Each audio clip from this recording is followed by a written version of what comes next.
नमस्कार दोस्तों, स्वागत है आप सभी का हमारे इस चैनल गरुड़ धर्मार्थ पर। दोस्तों, अगर आप अपनी लाइफ में कुछ नया सीखना चाहते हैं तो चैनल को सब्सक्राइब जरूर के लें। दोस्तों, जीवन सुख दुख की धूप छाव से भरा है। कभी ये पलड़ा भारी होता है तो कभी हल्का। चुनौतियों के दबाव से कई मौकों पर लोग टूट जाते हैं। वे महसूस करते हैं कि जितनी समस्याएं सामने हैं उनका वे मुकाबला नहीं कर पाएंगे।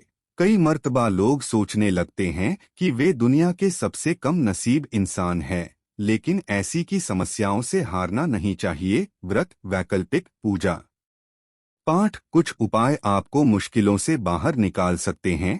कई बार छोटी छोटी चीजें जो हमारी नजरों के सामने होती हैं, हम रोजाना इस्तेमाल करते हैं, हमें समस्याओं से निजात दिला सकती हैं, लेकिन हमें इनके उपायों के बारे में पता नहीं होता। आपको घर में पैसों की आवक के लिए दिन रात कुछ ना कुछ शास्त्रीय उपाय करने पड़ते हैं, जिससे आप अपने पैसों की आवक को बढ़ा सकते हैं। आज हम आपको बताएंगे एक ऐसा अनोखा उपाय जो चमत्कारी माना जाता है, जिसको आजमाने के बाद माना जाता है घर में पैसों की आवक कई गुना ज्यादा बढ़ जाती है। और इस उपाय में हमको कुछ नहीं करना है, सिर्फ 3 मोर पंखों का इस्तेमाल करना है। कैसे करना है वो हम आपको बताएंगे। दोस्तों, सबसे पहले समझ लें, मोरपंख है क्या। ये बहुत ही शक्तिशाली चमत्कारी यंत्र होता है और तांत्रिक पूजा में इसका बहुत बहुत महत्व होता है। और आज से नहीं, प्राचीन युग से आपको पता ही होगा, जितने शास्त्र हैं, ग्रंथ हैं, वास्तु है, ज्योतिष शास्त्र है, सभी में मोर के पंख को बहुत इम्पोर्टेंट स्थान दिया जाता है। हिंदू मान्यताओं के अनुसार घर में मोरपंख का प्रयोग करने से अमंगल टल जाता है।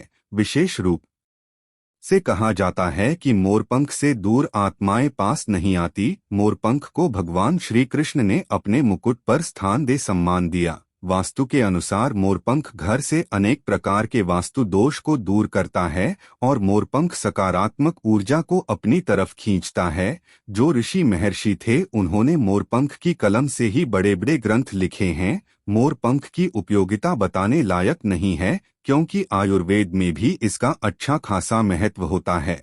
और शास्त्रों के अनुसार संध्या नाम का एक असुर था, स्वर्ग पर उसने अधिपत्य कर लिया था, देवताओं को बंदी बना लिया था। तभी भगवान ने असुर को मारने की एक योजना बनाई और योजना के अनुसार सभी देवी देवता और सभी 9 ग्रह एक मोर के पंखों में विराजित हो गए।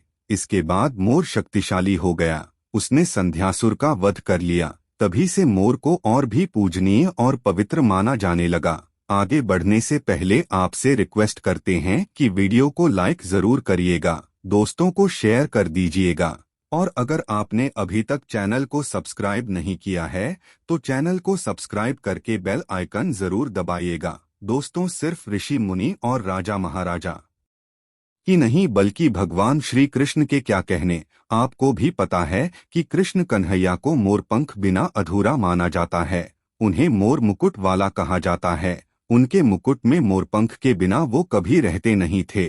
इसका कारण भी ये था कि बचपन से ही उनकी माता ने उन्हें मोरपंख धारण करवाया था, क्योंकि मोरपंख से कालसर्प दोष दूर होता है और श्री कृष्ण भगवान को कालसर्प दोष था। दोस्तों, सिर्फ हमारे धर्म में ही नहीं बल्कि एशिया के बहुत सारे देशों में मोरपंखों को अध्यात्म से जोड़कर देखा जाता है। आपने सुना होगा, वो प्रेम, प्रतिष्ठा, धीरज और स्नेह का सूचक है और में मोर पंख की बहुत महत्ता बताई गई है। जब हम बौद्ध धर्म की बात करें तो माना जाता है इसमें मोर अपने सारे पंखों को खोल देता है, इसलिए उसके पंख विचारों और मान्यताओं में खुलेपन का प्रतीक माने जाते हैं। जब हम ईसाई धर्म की बात करते हैं तो मोर के खूबसूरत पंख जन्नत के दरवाजे के बाहर अद्भुत शाही बगीचे का प्रतीक माने जाते हैं। और जो ग्रीस के लोग होते हैं वो मोर के पंखों को स्वर्ग और सितारों की निगाहों के साथ जोड़ते हैं। हमारे में तो मोर को धन की देवी लक्ष्मी, विद्या की देवी सरस्वती, कृष्ण कन्हैया, गणपति, हनुमान जी, कार्तिकीय, इन सभी से जोड़कर देखा जाता है।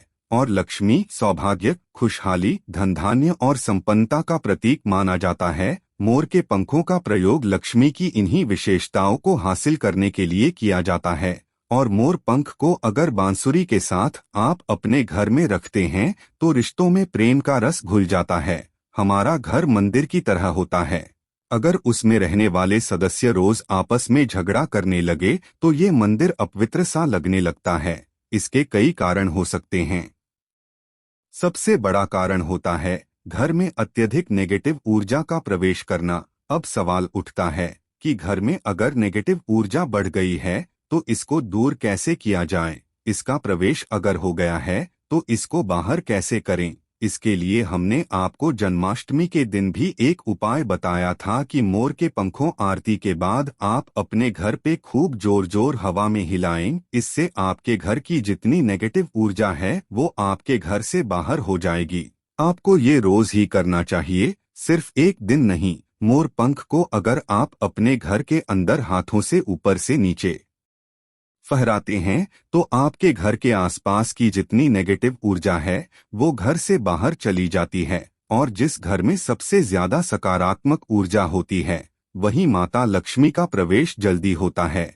इसी बात को ध्यान रखते हुए आज हम आपको बताएंगे कि घर में वो कौन सी 3 जगह है जहां पर आपको मोर पंख जरूर रखना चाहिए। और इन जगहों पर अगर आप मोर पंख रख देते हैं तो आपके घर में भी सबसे अधिक सकारात्मक ऊर्जा बनी रहेगी। तो साक्षात लक्ष्मी जी आपके घर जरूर आमंत्रित होंगी। आप किसी भी शुभ दिन मोर का ये पंख लेकर के घर के किसी ऐसे स्थान पर सबसे पहले लगा दे जहां पर आने जाने वाले लोगों की नजर सबसे ज्यादा पड़ती है। असल में मोर का पंख नेगेटिव ऊर्जा को अवशोषित करता है, यानी कि एब्जॉर्ब करता है।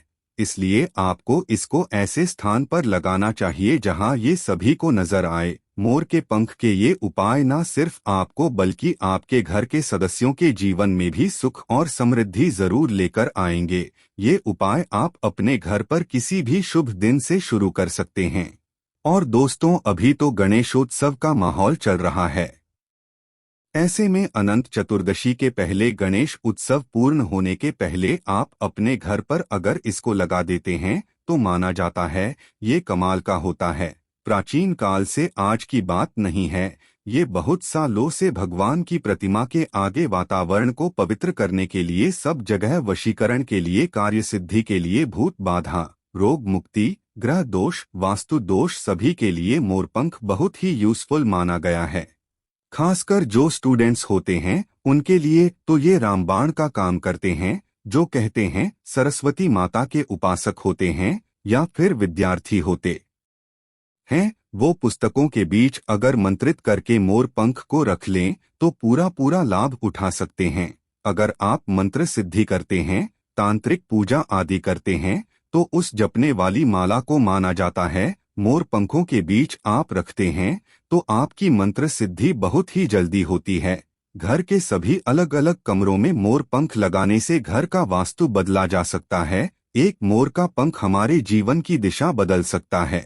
यदि आप भी हर समय अपने पास मोर पंख रखते हैं तो हर कार्य में आप देखेंगे कैसे किस्मत आपका साथ देने लगती है। अगर केतु आदि के दोष भी हैं तो वो ग्रह दोष भी समाप्त होते हैं। स्पेशली अगर आपके घर में कोई ऐसा बच्चा है जो बहुत जिद्दी हो गया है तो मोर के पंखों से उसको हवा देने से धीरे धीरे उसकी जिद कम होने लगती है।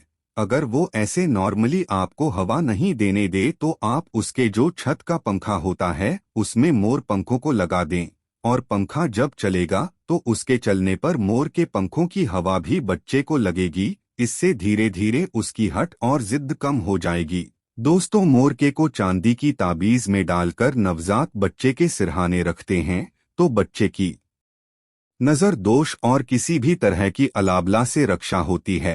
यहाँ तक कि बड़े लोग भी अगर मोरपंख को बिस्तर के नीचे अपने सिरहाने रखकर सोते हैं तो माना जाता है कि किसी भी प्रकार के बुरे स्वप्न या अलग तरह के स्वप्न इनके दो शादी नहीं होते हैं। अगर आपके बच्चे का पढ़ाई में मन नहीं लगता है, कमजोर है, तो उनके कमरे में मोर पंख लगाएं, स्पेशली उनके स्टडी टेबल में लगाएं। और जिस सब्जेक्ट में बच्चा वीक है उसके उस बुक में आप मोर के पंखों को रख दें। आप देखेंगे थोड़े ही दिनों में बच्चे का कैसे कंसंट्रेशन पावर बढ़ता है, मेमोरी पावर बढ़ती है और बच्चा पढ़ाई में तेज होने लगता है। सरस्वती माता के उपासक और विद्यार्थियों को पुस्तक में मोर का पंख जरूर रखना चाहिए। दोस्तों, ये तो हुई बच्चों की बात, लेकिन जब बड़ों की बात होती है, कई बार हम बहुत सारे काम हाथ में ले लेते हैं। काम होते होते लास्ट में रुक जाता है या लंबे समय तक अटकावा आ जाता है, काम बढ़ता ही नहीं है। तो ऐसे में यदि आप अपने घर के बेडरूम के पूर्वी दक्षिण यानी south east corner of the house है उसमें मोर का पंख लगाते हैं, तो आपके अटके हुए कार्य पूरा होने के योग बनने लगते हैं। घर में अगर पैसों की बरकत नहीं होती है, धन आता है, रुकता नहीं है, तो इसी कोण में यानी दक्षिण पूर्व कोण में आप इसको लगा देते हैं, तो घर में बरकत बढ़ती है और अचानक कष्ट जो आते हैं या एक्सीडेंट जैसे अचानक अचानक जो प्रॉब्लम्स आती हैं, उन सब से आपको मिलती है।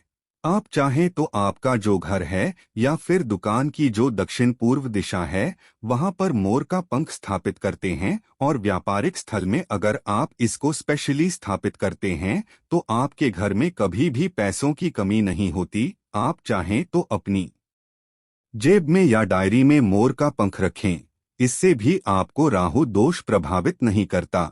और मनचाहा पैसा कमाने के बाद भी अगर पैसा नहीं टिकता है, तो आपके घर के साउथ ईस्ट कॉर्नर में मोर पंख जरूर लगाना चाहिए। एक और फायदा है मोर का पंख घर में लगाने से, वो ये होता है कि घर में अगर आपके आसपास सांपों का डेरा है, तो माना जाता है घर में सांप प्रवेश नहीं करता। या किसी घर में किसी मेंबर को काल सर्प दोष है, राहु केतु दोष है, तो भी मोर पंख लगाने से उस घर में ग्रहों का असर नष्ट हो जाता है। क्यों माना जाता है?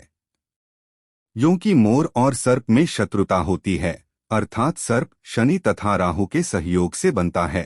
और यदि मोर का पंख घर के पूर्वी और उत्तर पश्चिम दीवार में या आपके जेब और डायरी में रखा जाए, तो राहु का दोष कभी उसको परेशान नहीं करता है। घर में सर्प हो, मच्छर हो, बिच्छू हो, इस तरह के विषैले जंतुओं का भय नहीं रहता। अब 3 कोने कौन कौन से हैं जिसमें आपको मोर का पंख रखना चाहिए ताकि आपकी आमदनी 10 गुना बढ़ सके?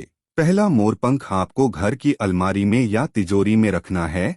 आप घर में जिस स्थान पर सबसे ज्यादा पैसा रखते हैं, वहीं पर मोर पंख आपको रखना चाहिए। इससे आपकी तिजोरी में धन बढ़ने लगेगा, साथ ही साथ इससे पहले से रखा हुआ धन धीरे धीरे खर्च होगा।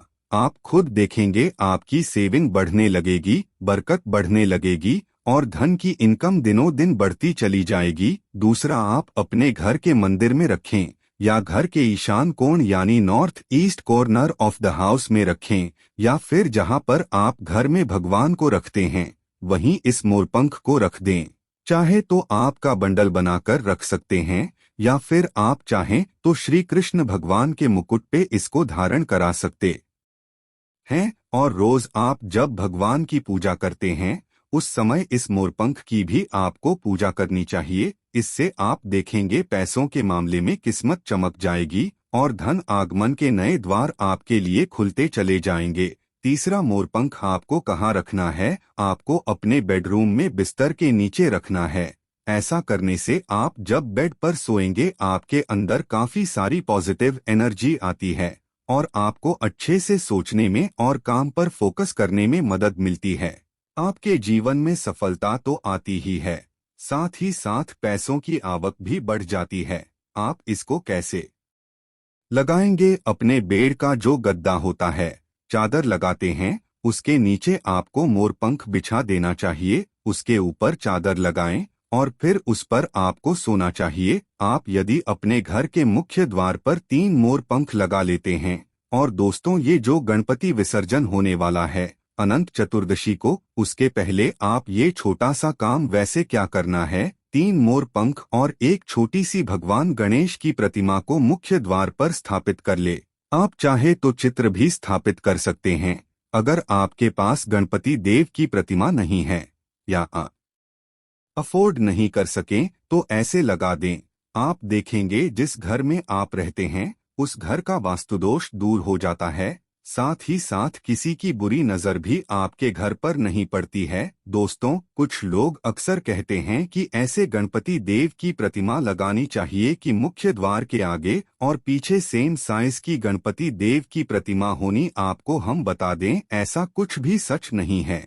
ये सिर्फ एक भ्रांति है जो कुछ साल पहले फैला दी गई थी कि जहां भी मूर्ति लगाए गणपति देव की, वहां पर आपको आगे और पीछे गणपति देव की सेम साइज की मूर्ति लगानी पड़ती है, क्योंकि गणपति देव की पीठ में दरिद्रता का वास होता है। ऐसा कुछ भी नहीं है। गणपति देव उतने ही पवित्र हैं आगे से जितने पीछे से हैं। इसलिए कभी भी मन में किसी प्रकार का वहम विचार ना करें। हमेशा गणपति देव की एक प्रतिमा आप अपने मुख्य द्वार पर लगाएं। आप किसी भी राजा महाराजा के महलों में जाकर देखिए या किसी भी प्राचीन इमारतों में जाएं, सब जगह एक ही साइड में गणपति देव की प्रतिमा लगाई जाती थी। कोई भी अंदर की ओर प्रतिमा नहीं लगाते हैं। इसलिए अपने घर के मुख्य द्वार पर एक गणपति देव की छोटी सी प्रतिमा लगाएं, उसके साथ 3 मोर पंखों को लगाएं और फिर देखें आपके घर में कैसा माहौल होता है। तो दोस्तों, ये उपाय जरूर कर लीजिए। आज के लिए बस इतना ही दोस्तों। अगर आपको ये वीडियो पसंद आया है तो वीडियो को लाइक करिएगा, दोस्तों को शेयर जरूर करिएगा और चैनल को सब्सक्राइब करके साथ में लगे घंटी वाले बटन को जरूर दबा दें। धन्यवाद वीडियो के आखिर तक बने रहने के लिए।